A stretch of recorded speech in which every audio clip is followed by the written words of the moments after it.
اپنا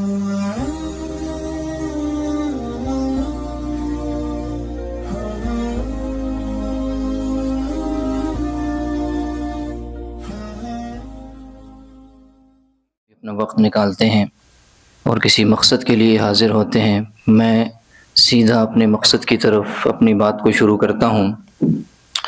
اللہ ہم سب کو اخلاص سے یہ ساری باتیں سمجھنے کی، سننے کی، عمل کرنے کی توفیق نصیب فرمائے۔ گزشتہ ہم نے حضرت ابراہیم علیہ السلام، جناب اسماعیل علیہ السلام دونوں حضرات کا فلسطین سے حجاز آ جانا اور وہاں پر بنو جرہم کے ساتھ وہاں ٹھہر جانا، پھر بنو جرہم کا آ جانا، وہاں رہائش اختیار کرنا، اس سارے سلسلے کو ہم نے بڑی تفصیل سے پڑھ لیا۔ بیت اللہ کی تعمیر کو پڑھ لیا، بیت اللہ کی تعمیر کے بعد جو دعائیں کی گئیں ان کو ہم نے پڑھ لیا۔ آج ہم تھوڑا سا اس سلسلے کو مزید آگے چلائیں گے، چونکہ ہم نے اصل تو سرکار دو عالم صلی اللہ علیہ وسلم کی سیرت تک پہنچنا ہے، تو تھوڑے سے احوال کا آج ہم جائزہ لیں گے انشاءاللہ۔ آئندہ جو ہفتہ ہوگا اس کے لیے ہمارے لیے پھر معاملہ بالکل سرکار کی بعثت کے ہم قریب اس کو لے جائیں گے، باقی باتیں درمیان میں سے ہم چھوڑ دیں گے۔ آج پہلے یہ بات سمجھ لیں کہ عرب جو تھے ان کی قوموں کی 3 قسمیں ہوا کرتی تھیں۔ جب آپ تاریخ کا، سیرت کا مطالعہ کریں گے تو 3 قسمیں آپ کو ملیں گی۔ میں آسان اس کا خلاصہ آپ کو بتا دیتا ہوں۔ نمبر 1 عرب بائدہ، نمبر 2 عرب عاربہ، نمبر 3 عرب مستعربہ۔ یہ 3 قسم کے عرب قومیں پائی جایا کرتی تھیں۔ جو پہلی قسم تھی عرب جو ہے نا بائدہ، اس کے تذکرے، اس کے جو ہے نا وہ جو بھی سلسلہ تھا تاریخ میں اس کا کچھ بھی نہیں ملتا، وہ سب ختم ہو گیا، صرف تفصیل ان کی کوئی باقی نہیں ہے، چند نام اور چند چیزیں قرآن کی وجہ سے باقی رہ گئی ہیں۔ مثال کے طور پر ان میں وہ قومیں تھیں جنہیں ہم قوم سمود کے نام سے، عاد کے نام سے، عمالقہ کے نام سے، ان قوموں کے نام سے ہم جانتے ہیں۔ ان کی تفصیلات اب ناپید ہیں، وہ نہیں ملتی مزید زیادہ تفصیلات۔ دوسرے نمبر پر عرب عاربہ ہے۔ یہ وہ عرب ہیں جو کہ نوح علیہ السلام کے بیٹے سام، ان کے بیٹے قحطان، ان کی نسل سے یہ لوگ چلے، اور یہ زیادہ تر یمن اور اس کے آس پاس کے قبائل کے اندر اس علاقوں میں آباد تھے۔ انہیں اسی لیے قحطانی عرب کہا جاتا ہے، کیونکہ نوح علیہ السلام کے پوتے قحطان سے ان کی یہ نسل چلی، تو یہ قحطانی عرب کہلائے، اور یمن کے ان علاقوں کے اندر یہ آباد تھے۔ تیسرے نمبر پر جو عرب مستعربہ تھی، یہ جناب اسماعیل علیہ السلام کے جو ہے نا ان سے ان کی نسل چلی، انہیں جو ہے نا، اور یہ پھر حجاز اور ان کے آس پاس کے ملحقہ علاقوں میں یہاں پر ان کی نسل پھیلی، پھلی پھولی اور بڑی، تو یہاں پر جو ہے نا یہ لوگ آباد ہوئے اور ان کا سلسلہ یہاں سے چلا۔ تو یہ 3 قسم کی جو ہے نا قومیں تھیں، اور یہ جو اسماعیل علیہ السلام کی جو عرب تھے ان کو عدنانی عرب کہا جاتا ہے۔ ایک قحطانی عرب جو یمن کے، ایک عدنانی عرب جو ہے نا حجاز کے، جو حضرت اسماعیل علیہ السلام کی اولاد میں سے۔ تو یہ بنیادی فرق ہے۔ پھر ہم آئندہ چلیں گے، جب قحطانیوں کی بات آئے گی سمجھ لیجئے گا یمن کی بات ہو رہی ہے، جب عدنانیوں کی بات آئے گی سمجھ لیجئے گا کہ یہاں کی حجاز کے اور اس کے آس پاس کے علاقوں کی گفتگو ہو رہی ہے۔ اس وقت کے حالات کا تھوڑا سا جائزہ میں نے ہلکا سا کل بھی اشارہ کیا تھا، تھوڑا سا جائزہ لیتے ہیں کہ آپ صلی اللہ علیہ وسلم تشریف لائے تو ساری دنیا کے اندر حالات کس قسم کے تھے، کون کون سی جو ہے نا وہ سلطنتیں اس وقت قائم تھی۔ تو بڑی مضبوط قسم کی 2 سلطنتیں اس وقت قائم تھی، اور اس کے علاوہ جو ہے نا کچھ بادشاہی نظام چل رہے تھے، اور پھر عرب کی خود مختار چھوٹے چھوٹے قبیلے تھے، آزاد بالکل خود مختار۔ تو بڑی جو 2 جنہیں ہم آج جانتے ہیں رومن امپائر کے نام سے اور پرشین امپائر کے نام سے، یعنی رومی سلطنت جو بازنطینی کہلائی جاتی تھی، عیسائیوں کی سلطنت کہلائی جاتی تھی، یہ اس دور کی بڑی سپر پاور تھی۔ اور اسی طرح ایرانیوں کی، مجوسیوں کی، کسرا کی جو ہے نا ایک سلطنت پائی جاتی تھی، اور ہمارے ہندوستان اور ان علاقوں میں ان کی جو ہے نا، اور ایران کے علاقوں میں ان کی حکومت تھی، اور بڑے مضبوط تھے۔ ان کی رومیوں کی آپس میں جو ہے نا وہ چپقلش چلتی رہتی تھی، کبھی ایک جیت جاتا کبھی دوسرا، آپس میں جھگڑا ان کا لگا رہتا تھا۔ کل ہم نے اس کو سورۃ الروم کی شروع میں تھوڑا سا پڑھ لیا تھا۔ تو 2 سلطنتیں یہ ہو گئیں، یہ اس وقت کی بڑی سپر پاورز تھیں۔ اس کے علاوہ جو چھوٹی چھوٹی بادشاہتیں تھیں ان کا بھی اپنا ایک مقام اور مرتبہ تھا، جن کی باقاعدہ تاج پوشی کی جاتی تھی۔ اس میں سے ہمارے جو قرآن مجید کے ساتھ، ہماری سیرت کے ساتھ تعلق ہے، اس کو تھوڑا سا میں آپ کو سامنے کھولتا ہوں۔ یمن کی ایک بادشاہت تھی، عیسیٰ علیہ السلام کی پیدائش سے، ذرا تھوڑا سا توجہ کریں گے، ذرا مشکل چیزیں ہیں یہ۔ عیسیٰ علیہ السلام کی پیدائش سے 2500 سال قبل، 2500 سال پہلے، کب؟ عیسیٰ علیہ السلام کی پیدائش سے پہلے۔ اب کیا چل رہی ہے عیسوی تاریخ؟ 2024 چل رہا ہے، یعنی عیسیٰ علیہ السلام کی پیدائش سے لے کر آج تک کتنا وقت گزر گیا ہے؟ 2024 سال گزر گئے ہیں۔ تو یہ 2024 نہیں، عیسیٰ علیہ السلام کی پیدائش سے بھی 2500 سال پیچھے، 2500 سال پیچھے آپ کو لے کر کے جا رہا ہوں یمن کی بادشاہت کے لیے۔ تو یہاں جو ہے نا ان کا جو سلسلہ تھا قرآن مجید میں، چونکہ اس کا تذکرہ ہے، میں اس کی طرف آ رہا ہوں۔ 22ویں پارے کے اندر سورہ سبا میں قوم سبا کا جو ہے نا ایک واقعہ بڑا زبردست وہاں پر ایک نقل کی اللہ تعالیٰ نے۔ یہ دو جو ہے نا پہاڑوں کے درمیان میں ایک وادی تھی، ایک بستی تھی، بڑی لمبی چوڑی تھی، چھوٹی نہیں تھی۔ لقد کان لسبأ فی مسکنہم آیہ جنتان عن یمین وعن شمال، کہ یہ قوم سبا دو پہاڑوں کے درمیان بستی تھی، قرآن نے کہا، اور ان کے دائیں طرف بھی باغات تھے، ان کے بائیں طرف بھی بالکل دور دور تک باغات تھے، اور سائڈ سے ایک درہ تھا۔ جب بارش ہوتی تھی تو پہاڑ سے بھی پانی نیچے گرتا، اس درے سے بھی پانی جو ہے نا آنا شروع ہو جاتا۔ تو عیسیٰ علیہ السلام کی پیدائش سے 2500 سال قبل اس درے کی جو جگہ تھی، درہ کہتے ہیں دو پہاڑوں کے درمیان جو گزرگاہ ہوتی ہے، وہاں سے بھی سیلابی صورت اختیار کر لیتا تھا۔ تو یہاں پر ایک بند باندھ دیا گیا، معارب، بڑا مشہور یہ نام ہے اس کا، معارب کا بند یہاں پر باندھ دیا گیا، اور اس پانی کو جو ہے نا ان لوگوں نے روک دیا، پیچھے پورا ڈیم بنا دیا، اور پہاڑوں سے اترنے والے پانی کو بھی نالیاں وغیرہ بنا کر کے، نہریں کھود کر اسی طرف لے گئے۔ یہ تھوڑا سا سمجھیں گے واقعہ، تاکہ یہ ہم پھر آئے گا آگے، پھر تفصیل وہاں پر ذکر کر دوں گا۔ تو انہوں نے ایسی ترتیب بنائی تھی، ان کے 3 دروازے اس ڈیم کے بنائے، پہلے سب سے اوپر والا دروازہ، پھر نیچے والا، پھر اس سب سے نیچے۔ جب اوپر والے حصے میں پانی ختم ہو جاتا، نیچے والے کو کھولتے، پھر اس سے نیچے والے کو، پھر ان 3 سے نیچے اپنی نیچے جو جگہ تھی وہاں پر ایک تالاب بنایا، اس تالاب سے 12 نہریں نکالی جو سارے ان کے علاقے کو سیراب کرتی تھی، اور ایسی زبردست تھی کہ قرآن نے جب کہا کہ ان کے دائیں اور بائیں زبردست قسم کی میں نے ان کو باغات عطا کیے تھے، ابن کثیر نے لکھا ہے کہ ایسی زبردست کہ اس ایک دائیں طرف کے سارے باغات اور بائیں طرف کے سارے باغات اللہ نے ایسی نعمتیں، بلدۃ طیبہ ورب غفور کلوا من رزق ربکم واشکروا لہ، قرآن نے الفاظ یہ کہے ہیں کہ آپ اللہ کے دیے ہوئے رزق میں سے کھائیں اور اللہ کا شکر ادا کریں۔ اللہ نے ان کو یہ کہا تھا کہ مبارک اور بہترین سرزمین تھی، اتنی اس کا پھل ہوتا تھا، اتنا پھل۔ ابن کثیر نے لکھا ہے کہ ایک عورت خالی ٹوکرا سر پر اٹھا کر کے اس باغ میں گزر جاتی تھی، ہاتھوں سے کوئی چیز نہیں توڑتی تھی، جو درختوں سے گرنے والا پھل ہوتا تھا جب باغ کے دوسری سائڈ سے نکلتے تھی وہ ٹوکرا اس کا بھر جایا کرتا تھا۔ اتنی زیادہ نعمتیں اور برکتیں ان کے اوپر اللہ کی تھی۔ اور پھر یہ سارا سلسلہ 13 انبیاء کرام ان کے پاس آئے مختلف اوقات میں، سب کی نافرمانی کی، سب کو جھٹلا دیا، تو اللہ نے اسی جگہ پر ارشاد فرمایا فَإِنْ أَعْرَضُوا فَأَرْسَلْنَا عَلَيْهِمْ سَيْلَ الْعَارِمِ، کہ جب ان لوگوں نے، یہ بہت پرانا بند تھا، پھر درمیان میں حالات تبدیل ہوتے رہے۔ آپ صلی اللہ علیہ وسلم کی پیدائش سے 120 سال قبل، 571 میں آپ پیدا ہوئے، 450 میں یا 451 قبل مسیح میں جو ہے نا یہ سلسلہ جو ہے نا یہ قبل مسیح میں نہیں، آپ عیسیٰ علیہ السلام کی پیدائش کے بعد یہ ہوا ایسا کہ ان لوگوں نے نافرمانیاں بہت بڑھ گئیں، تو اللہ تعالیٰ نے ان کی زمین کے اندر ان کو پہلے سے بتایا ہوا تھا جب آپ لوگ نافرمان بن جائیں گے آپ کے اس بند کے ٹوٹنے کا سبب جو ہے نا چوہے بنیں گے۔ انہوں نے بہت بلیاں پالی، بہت کوششیں کی، لیکن جب اللہ کا حکم آ جائے اس کے سامنے دنیا کی کوئی تدبیر پھر کام نہیں کرتی۔ اللہ کی سخت ترین نافرمانی اور اس کے جرم کے پاداش میں وہ چوہوں نے وہ بند جو ہے نا وہ کھود دیا اور اس کے سوراخ کر دیے۔ وہ آہستہ آہستہ جب وہ یکدم یہ سیلاب ان کے اوپر آیا تو قرآن نے کہا فَأَرْسَلْنَا عَلَيْهِمْ سَيْلَ الْعَارِمِ، میں نے فرمایا کہ ہم نے ان کے اوپر سیل عرم، اس کا نام اللہ نے ارشاد فرمایا کہ اس بند کو جب توڑا تو سامنے کی ساری بستیاں ایسی ملیمیٹ ہو گئیں اور بالکل ان کے باغات اجڑ کر کے ویران ہو گئے، کچھ نہ بچا ان کے اندر۔ تو اللہ تعالیٰ کی خالص نافرمانی کا انجام اللہ کی طرف سے خالص عذاب کی صورت میں ان کے اوپر آیا۔ اور چونکہ قرآن نے اس کا تذکرہ کیا، پھر تھوڑا سا اور آگے چلے، ایک اور واقعہ انہی لوگوں کا جو ہے نا یمن کے اندر پھر ہوا، اللہ تعالیٰ نے اس کا بھی تذکرہ فرمایا۔ 523 عیسوی کے اندر جو ہے نا یمن کا ایک بادشاہ تھا، وہ یہودی ہو گیا، اس نے یہودیت کی تعلیم لوگوں کو دینی شروع کر دی۔ اس نے جو نجران کے عیسائی تھے ان کے اوپر، یمن کا علاقہ تھا، ان کے اوپر اس نے جو ہے نا اپنی فوج مسلط کی اور زبردستی لوگوں کو جو ہے نا یہودی بنانا شروع کیا اور کہا عیسائیت چھوڑ دو۔ تو وہ لوگ بڑے مضبوط تھے. قرآن نے آخری پارے کے اندر ان کا بھی تذکرہ فرمایا ہے کہ قتل اصحاب الاخدود النار ذات الوقود، کہ ان لوگوں نے جب انکار کر دیا کہ ہم لوگ تمہارے دین پر، یہودیت پر نہیں آتے، تو ان کے ساتھ ایسا ظلم کیا اس یہودی بادشاہ نے کہ بڑی بڑی خندقیں کھدوائیں، اس کے اندر آگ کے الاؤ کو روشن کیا، بڑی زبردست قسم کی آگ جلائی.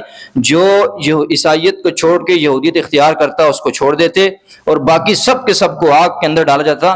مورخین نے لکھا ہے 40,000 سے زائد لوگ، اور بڑے عجیب و غریب قسم کے واقعات ہیں. لوگ اپنے ایمان پر ایسے زبردست جو ہے نا وہ قابو میں رہے، اپنے بچوں سمیت مائیں اٹھا کر کے اس کے اندر خود چھلانگ مار دیتی تھی، لیکن ایمان سے پھرتی نہیں تھی. تو یہ ایمان اور دین جس بھی قوم کو عطا ہوا، بڑی ہی جو ہے نا انہوں نے جرت کا، استقامت کا، اللہ کے راستے میں قربانیوں کی ایسی مثالیں قائم کی کہ ہم اس کا تصور بھی نہیں کر سکتے. ہم نے قربانیوں کے نام کو صرف سنا ہے، ہم نے اس کے اوپر اس کو دیکھا نہیں ہے وہ کیسی ہوتی ہیں. اللہ تعالیٰ میں سے عافیت نصیب فرمائے، لیکن یہ سمجھنے کی ضرورت ہے. تو بہرحال اس واقعے کو بھی قرآن نے ذکر کیا. اب جب یہ واقعہ ہوگا عیسائیوں کے ساتھ، تو رومن امپائر تھی اور سلطنت تھی، انہوں نے بدلہ اور انتقام کے لیے شاہ حبش کو اور حبشیوں کو جو ہے نا اکسایا، بیری بیڑا ان کو دیا، اور 70,000 کی فوج کے ساتھ جو ہے نا اپنا ایک اریات نامی ایک جو ہے نا کمانڈر بھیجا اس نے، اور آ کر کے انہوں نے پھر یمن پر قبضہ کر لیا. یہ یمن پر جب انہوں نے قبضہ کر لیا، اس یمن کے قبضے کے چند دن کے بعد، کچھ وقت کے بعد جو ہے نا اس اریات کو اسی کے ایک کمانڈر نے، جس کا نام ابرہا تھا، آ رہے ہیں نا ہم اپنی بات کی طرف، اس کا نام تھا ابرہا، اس نے اس کو قتل کر دیا فاتح کو، اور اس کی جگہ پر قبضہ کر لیا، اور پیچھے شاہ حبش کو بھی اس نے جو ہے نا راضی کر لیا اپنی گورنری کے اوپر. تو اس نے وہاں پر جو ہے نا حکومت اپنی شروع کر دی. اب یہاں سے جو معاملہ ہے انشاءاللہ، جب اصحاب فیل کا جو واقعہ اس کے ساتھ ہوا ابرہا کے ساتھ، اسی ابرہا نے جو ہے نا بعد میں جو ہے نا بیت اللہ کو گرانے کا جو معاملہ، اور پھر آخری جو 10 صورتوں میں سے سورۃ الفیل ہے، وہ جو معاملہ ہے انشاءاللہ اگلے دفعہ ہم ذکر کریں گے. تو بہرحال یہ پھر چلتے چلتے سن 632 جو ہے نا وہ عیسوی میں حضرت عمر فاروق رضی اللہ عنہ کے دور کے اندر جو ہے نا یہ فتح ہو گیا. پھر بہرحال اس کا ایک گورنر تھا بازان، وہ مسلمان ہو گیا، اور یہ سلسلہ جو ہے نا فتح ہو گیا. پھر دوسرے نمبر پر شام کی بادشاہتیں تھی، ان کا بھی یہی سلسلہ تھا، وہ بھی حضرت خالد بن ولید کے ہاتھوں جو ہے نا وہ فتح ہو گئی. پھر تیسرے نمبر پر میں ختم کرتا ہوں اس بات کو، بہت لمبی چوڑی اپنی بات کی طرف جائیں گے. اس کے بعد جو ہے نا شام وغیرہ کی اور اس کے آس پاس کے علاقوں کی جو ہے نا وہ بادشاہتیں تھی. پھر یہ حجاز کا جو علاقہ تھا، ہم اپنی بات کی طرف آتے ہیں، چھوڑے باقی سارے سلسلے کو چھوڑتے ہیں. یہ جو حجاز مقدس تھا، تو میں نے عرض کیا کہ اسماعیل علیہ السلام سے یہ سارا سلسلہ چلا. اسماعیل علیہ السلام کو اللہ نے 137 سال عمر عطا فرمائی. 11 بیٹوں میں سے 2 بیٹے جو ہے نا بڑے مشہور اور معروف، نابت اور قیدار، ان کی نسل آگے چلی. یہ اسی بیت اللہ کے پاس وہاں چونکہ رہتے تھے اس کے متولی بنے. لیکن کچھ وقت کے بعد ان کے دادا جو تھے، ان کے جو نانا تھے، یعنی ان کی جو اسماعیل علیہ السلام کی جو بیوی تھی، وہ بنی جرم کے سردار تھا، اس کے جو ہے نا بیٹی تھی، تو ان کے نانا نے یہ ساری ذمہ داریاں سنبھال لی. اور پھر یہ بنی جرہم جو ہے نا 2100 سال تک، 2100 سال تک جو ہے نا پھر یہ اس جگہ پر متولی رہے، اور سلسلہ چلتا رہا. انہوں نے آہستہ آہستہ جب آگے معاملہ بڑھ گیا، انہوں نے لوگوں پر ظلم اور زیادتیاں شروع کر دی، اور بیت اللہ شریف کے مال کو کھانا شروع کر دیا، آنے والے حاجیوں کو لوٹنا، ان کے ساتھ جو ہے نا زیادتیاں شروع کر دی. اس جرم کی پاداش میں اللہ تعالیٰ جو ہے نا ان کے اوپر ایک اور لوگوں کو، بنو خزاعہ، وہ آ کر کے وہاں بیٹھا، اس نے دیکھا کہ یار لوگ ان سے تنگ ہیں، اس نے جو ہے نا بنو عدنان کی ایک شاخ کو ساتھ ملا کر حملہ کیا، اور یہاں پر قبضہ کر کے بنو خزاعہ نے یہاں پر جو ہے نا قبضہ کر لیا. یہ ہماری ربط کے ساتھ چیز چل رہی ہے، آپ تھوڑا سا دھیان رکھیں گے. قبضہ کر لیا. قبضہ کرنے کے بعد انہوں نے کیا کیا، بنو جرہم جب جانے والے تھے تو 2000 سال وہاں پر رہے ہیں، وہاں پر جو ہے نا انہوں نے حکومت کی ہے اور اس کے متولی رہے ہیں. انہوں نے جاتے ہوئے زمزم کا جو کنواں تھا، اس بیت اللہ کے دروازے کے اوپر ایک سونے کا ہرن تھا، اور تلواریں تھی، اور حجر اسود تھا. یہ سارے نوادرات اور جتنی بھی مقدس اشیاء تھی ساری اٹھائیں، اس زمزم کے کنویں کے اندر ڈال کے اس کے اوپر سے مٹی سے برابر کر کے اس کے نام و نشان کو مٹا دیا، بالکل جگہ کو گم کر دیا، تاکہ ہمارے پاس جو بھی آئے اس کو پتہ نہ چلے کہ یہ کیا. یہ ذکر کر رہا ہوں، پھر اگلی دفعہ ہم اس کو پڑھیں گے اس بات کو کہ یہ کیوں میں نے اس کا تذکرہ کیا. تو بہرحال وہ وہاں سے جب بھاگ کر کے چلے گئے تو یہ بنو خزاعہ نے وہاں پر قبضہ کر لیا اور انہوں نے بیت اللہ کی متولیت کو سارے سلسلے کو شروع کیا. اس بنو خزاعہ کا ایک سردار تھا عمر بن لحا، وہ بڑا اس کی نیک طبیعت پر اس کی پرورش ہوئی اور اس کی بڑی لوگ اس کی بڑی قدر کرتے تھے، عزت کرتے تھے، احترام کرتے تھے، بڑا مقدس اور مذہبی شخص مانا جاتا تھا. یہاں سے شام چلا گیا عرب میں بت پرستی کیسے آئی؟ یہاں سے وہ چلا گیا شام میں جا کر کے دیکھا انبیاء کی مقدس سرزمین ہے، کتنے انبیاء یہاں پر تشریف لائے ہیں، دیکھا وہاں پر لوگ بتوں کی پوجا کر رہے ہیں. تو اس نے کہا کہ انبیاء کی سرزمین ہے بڑی مقدس، تو ہمارا تو بیت اللہ ہمارے پاس ہے، تو یہ ہمارے پاس بھی وہاں ہونا چاہیے. وہاں سے ایک بت اٹھا کر کے، جس کو ہبل کہتے ہیں، بڑا مشہور بت ہے ہبل نامی بت، اس ہبل کو اٹھا کر کے وہاں سے لے آیا، بیت اللہ کے پاس رکھ دیا. اور چونکہ نیک تھا، واعظ تھا، بڑا مقدس شخص تھا اور سردار بھی تھا، تو اس کی بات لوگوں نے ماننا شروع کر دی کہ بھائی اس جیسے بتوں کی پوجا وہ شام والے بھی کرتے ہیں جو انبیاء کی سرزمین ہے. تو انبیاء کا تو گھر یہ ہے، جناب اسماعیل کا، جناب ابراہیم کا، تو ہم زیادہ حقدار ہیں کہ نعوذ باللہ ہم اس بت کی عبادت اور پوجا شروع کر دیں. تو اس بت کو یہاں پر لا کر رکھ دیا لوگوں نے، اس بت کی اس کے کہنے پر عبادت اور پوجا اور نظر نیاز سلسلہ یہاں پر شروع کر دیا. پھر بتوں کے مختلف نام، ان کے مختلف کام اور مختلف جگہوں پر ان کا متعین، یہ بھی ایک لمبی تاریخ ہے، اس کو میں چھوڑتا ہوں اس جگہ کو. آگے چلتے ہیں کہ یہ سلسلہ یہاں پر آ کر میں نے چھوڑ دیا. اس سے آگے انشاءاللہ اگلے انشاءاللہ جو ہماری نشست ہوگی ہفتے کی، اس میں ہم اس کو لے کر کے آئیں گے. ایک سوال ہے چھوٹا سا، بس اس کو حل کرتے ہیں کہ دیکھیں اس دور میں رومن امپائرز موجود ہیں، اور جو ہے نا کسرا کی حکومت موجود ہے ایرانیوں کی، اور مختلف بادشاہتیں موجود ہیں. تو کیا وجہ ہے کہ اسلام جو ہے نا وہ، اور آپ صلی اللہ علیہ وسلم کے لیے انتخاب اللہ نے فرمایا عرب کے علاقے کو کیوں؟ بڑی بڑی امپائرز کو چھوڑ کر کے، بڑی بڑی سلطنتوں کو چھوڑ کر کے کیوں عرب کا اللہ نے جو ہے نا وہ اس کا انتظام فرمایا کہ یہاں سے یہ دین ساری دنیا کے اندر پھیل جائے؟ اس کی کیا وجہ ہے؟ ہم نے تو تاریخ کے اندر یہ پڑھا ہے، ہمیں تو آج تک یہ بتایا گیا، ہمارے ذہنوں میں یہ بات ڈالی گئی کہ اسے دور جاہلیت کہا جاتا ہے. کوئی شک نہیں ہے دور جاہلیت تھا، اور لوگ جو ہے نا ایک دوسرے کے خون کے پیاسے، ہم نے پڑھا سنا، اور ظلم اور بربریت کی داستانیں، اور بیٹیوں کو زندہ درگور کرنا، اور پتہ نہیں کیا کیا، اور نکاح کے مختلف طریقے ان کے اندر تھے. بہت ساری چیزیں ان کے ساتھ منسوب ہیں اور واقعتاً تھی. اخلاقی انتہائی پستی کا، گراوٹ کا وہ لوگ شکار تھے، اس میں کوئی شک نہیں ہے. یہ ساری چیزیں، شراب نوشی، جوا، یہ ساری چیزیں ان کے اندر، لوٹ مار، یہ چیزیں تھیں.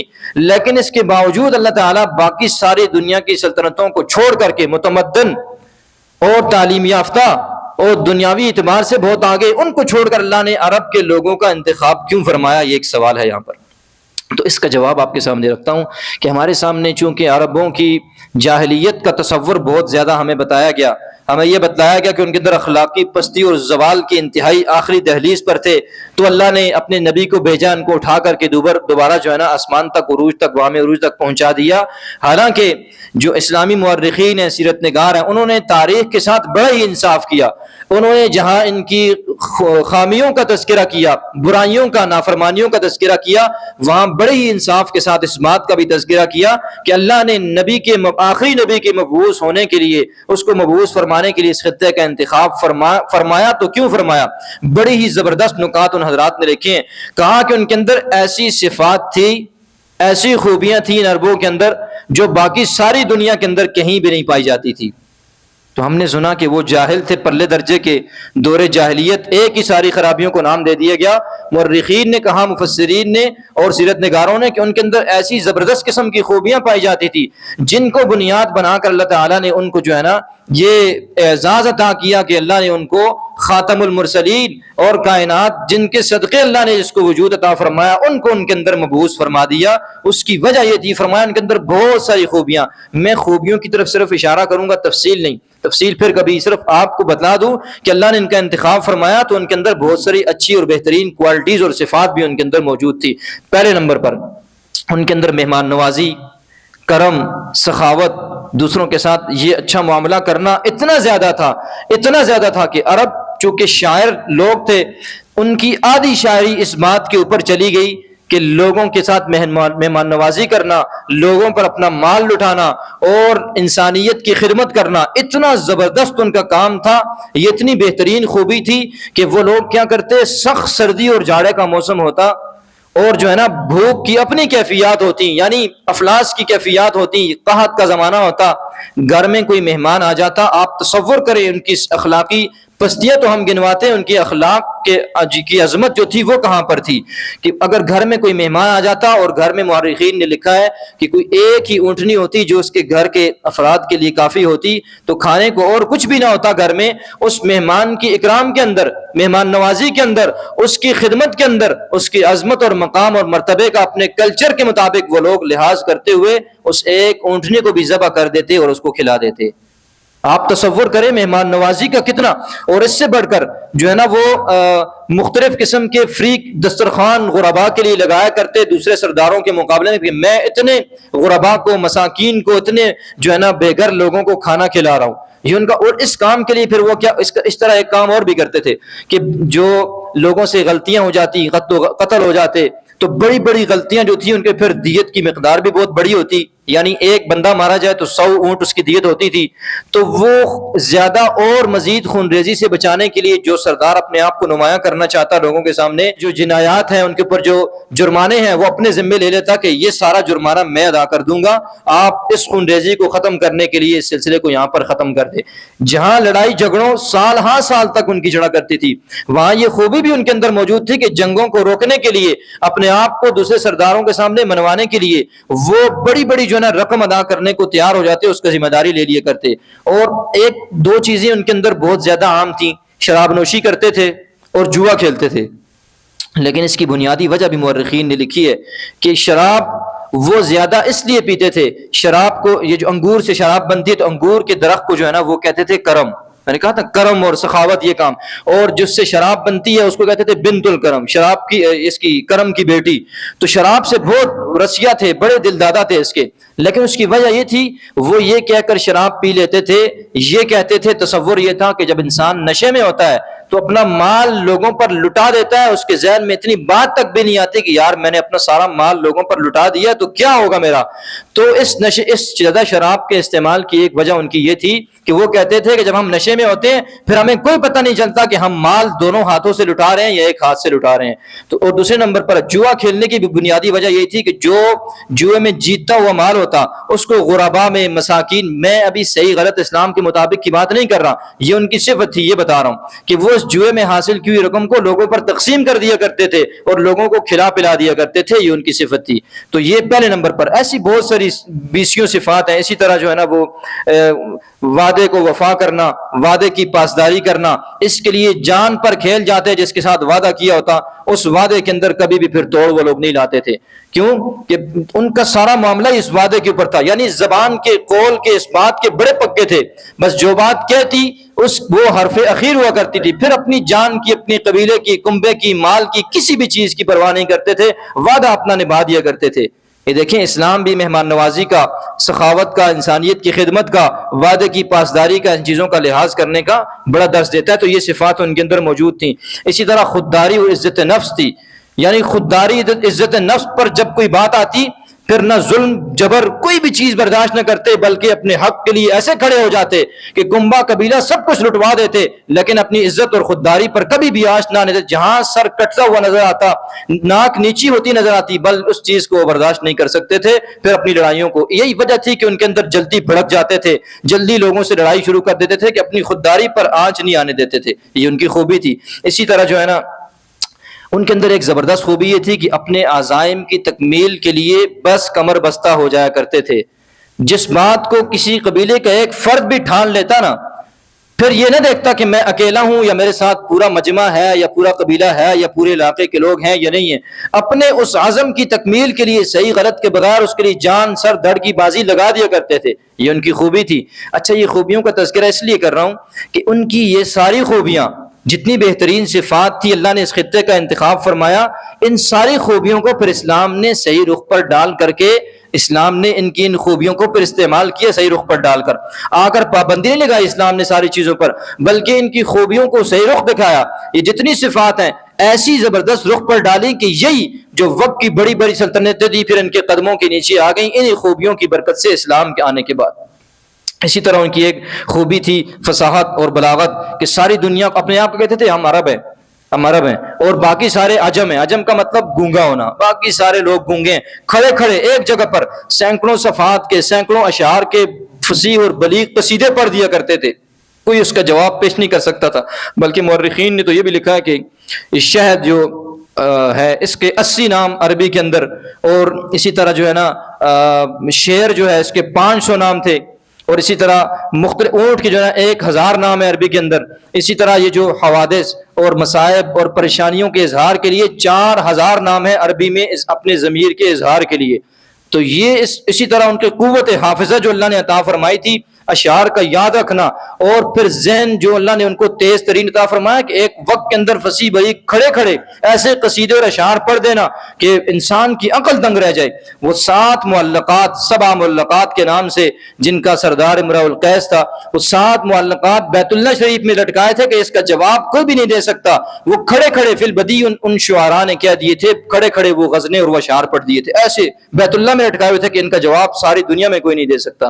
تو فصیح اور بلیغ بھی ایسے زبردست قسم کے ہوا کرتے تھے. تو یہ ساری خوبیاں تھیں ان کے اندر.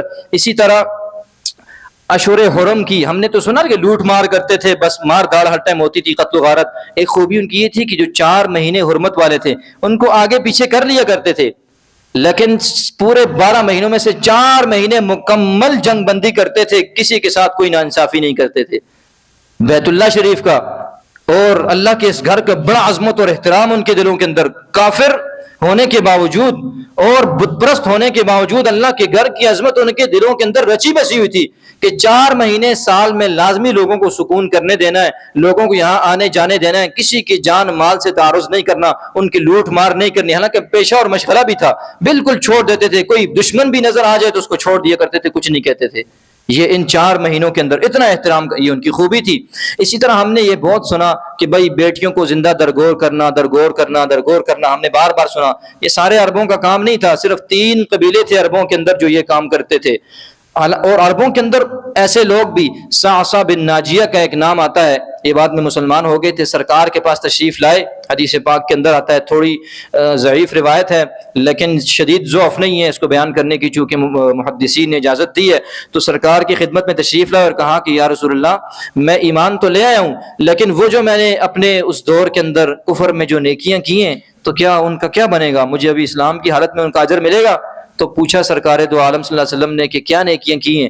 تو کہا کہ ایک بار ایسا ہوا، میری 2 گابن اونٹنیاں تھی حاملہ، وہ مجھ سے گم ہو گئی. میں اپنے ایک اونٹ پر سوار ہو کے ان کو ڈھونڈنے کے لیے نکل گیا، تو ایک جگہ پر دیکھا 2 جو ہے نا وہ جھونپڑیاں 2 سلسلے لگے تھے، وہاں پر ایک بندہ بیٹھا تھا. اس سے میں نے جا کر پوچھا، اس نے کہا بالکل تمہاری اونٹنیاں ہمارے پاس ہی آئی ہیں، یہی انہوں نے بچہ جن دی ہیں اور یہی ہمارے پاس محفوظ ہیں. تھوڑی دیر کے بعد اندر سے جو ہے نا بچے کے رونے کی آواز آئی، تو اس سے بات چیت ہوئی تو پتہ چلا کہ ہمارے ہاں یہ رواج ہے، جب بچہ پیدا ہو تو دیکھتے ہیں اگر بچہ ہے اس کو رکھ لیتے ہیں، گھر کا وارث بنتا ہے اور خیال رکھتا ہے ہمارا وارث ہوگا، بعد میں ہماری نسل کو چلائے گا. اگر لڑکی اور بچی پیدا ہو جائے ہم اس کو زندہ دفن کر دیتے ہیں.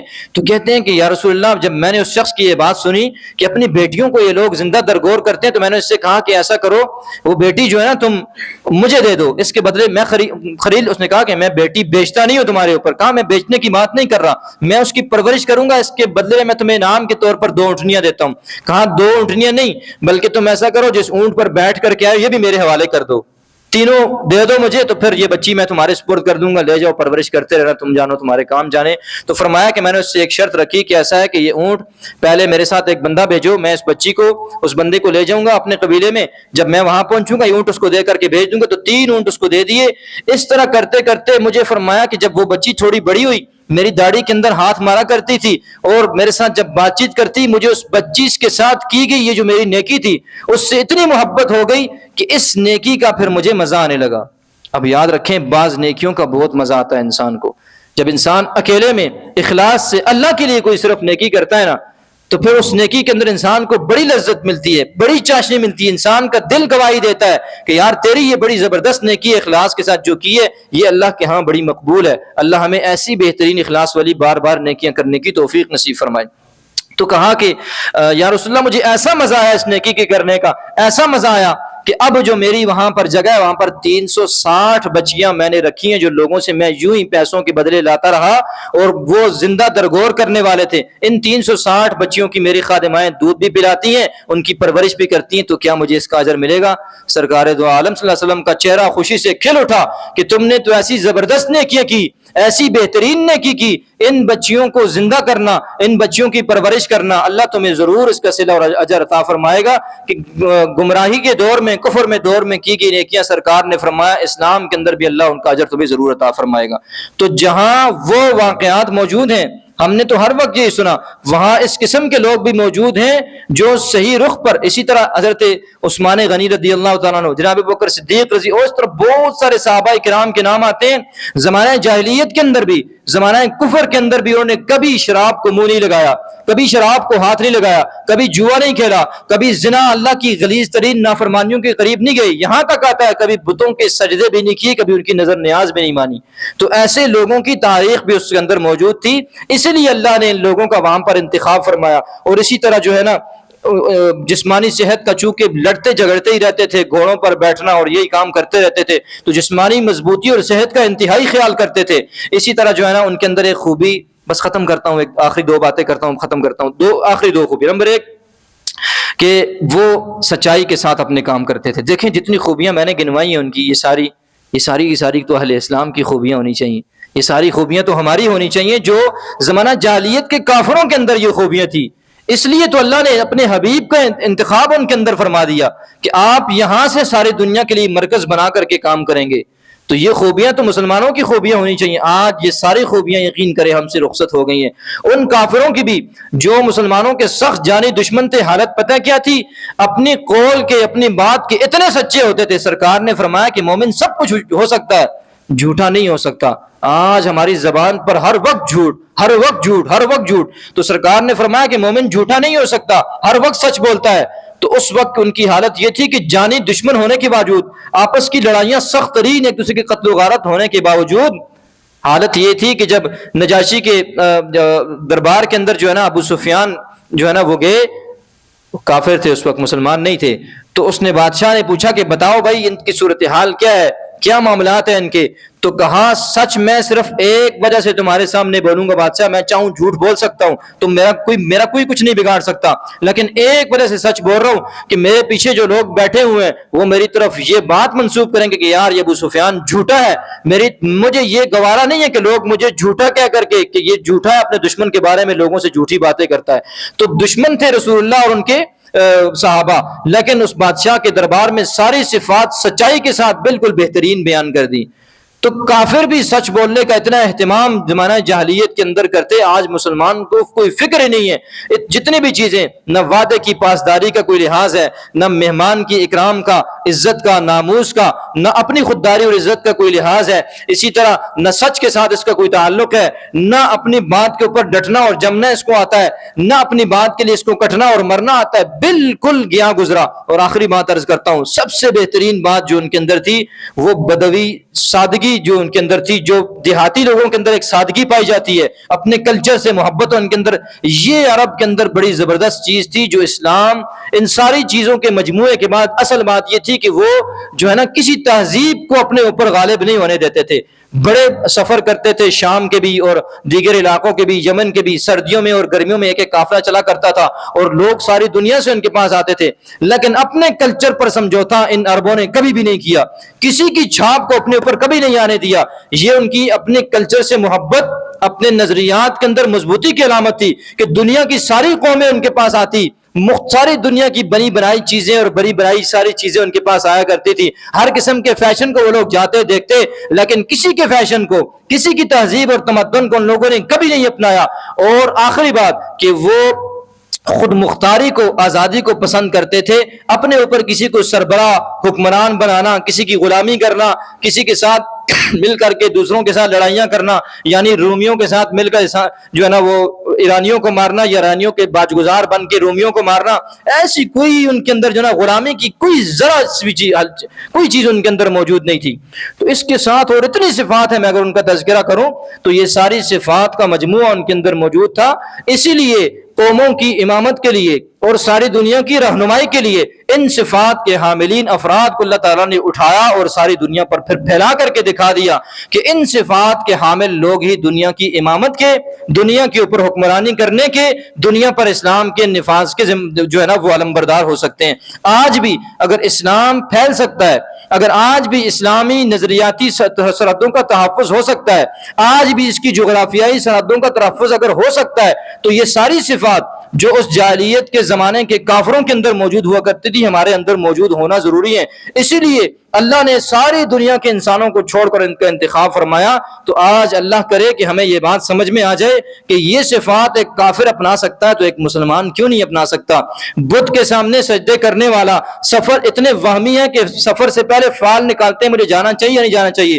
اگر وہ لوگ جو ہے نا ان صفات کو اپنا سکتے ہیں تو آپ کو اور مجھے کیا مسئلہ ہے کہ ہم سرکار کی عظمت کے لائے ہوئے اس بہترین دین کو اس کو سامنے رکھ کر پھر ہم ان صفات کو نہ اپنا سکیں کہ ان کو تو ان صفات کے اپنانے پر کوئی اجر نہیں ملتا تھا، آپ کو اور مجھے تو ان صفات کے اپنانے پر اجر بھی ہے، ترقی بھی ہے، دنیا کی ترقی بھی ہے، آخرت کی جنتوں کے ورثاء میں بھی اللہ ہمیں شامل فرمائے گا۔ تو انشاءاللہ اگلے جو ہمارا نشست ہوگی اس کے اندر ہم اس سلسلے کو بالکل آپ صلی اللہ علیہ وسلم کے دادا عبد المطلب سے شروع کریں گے، تاکہ میں چاہتا ہوں آج چونکہ تھوڑی یہ سنجیدہ قسم کی باتیں تھیں تو میں نے آپ کے سامنے ذکر کر دی ہیں اکٹھی کر کے، اور درمیان میں سے بہت ساری چیزوں کو سکپ بھی کر دیا ہے تاکہ بہت بوریت کا باعث نہ بنے، لیکن ذکر کرنی بھی ضروری تھی، خاص طور پر یہ خوبیاں کہ دیکھیں یہ خوبیاں کافر کے اندر ہوں تو اللہ ان کے لیے راستے کھول کر کے ان کو مسلمان کر کے ان سے دنیا کی امامت کا کام لے لیتے ہیں۔ تو ہم تو دین کے ورثاء ہیں، اللہ نے تو ہمیں مسلمانوں کے گھر میں پیدا کیا، اگر ہم یہ صفات اپنا لیں گے اور ان پر ڈٹنے کے لیے، مرنے کے لیے اور ہر وقت تیار رہیں گے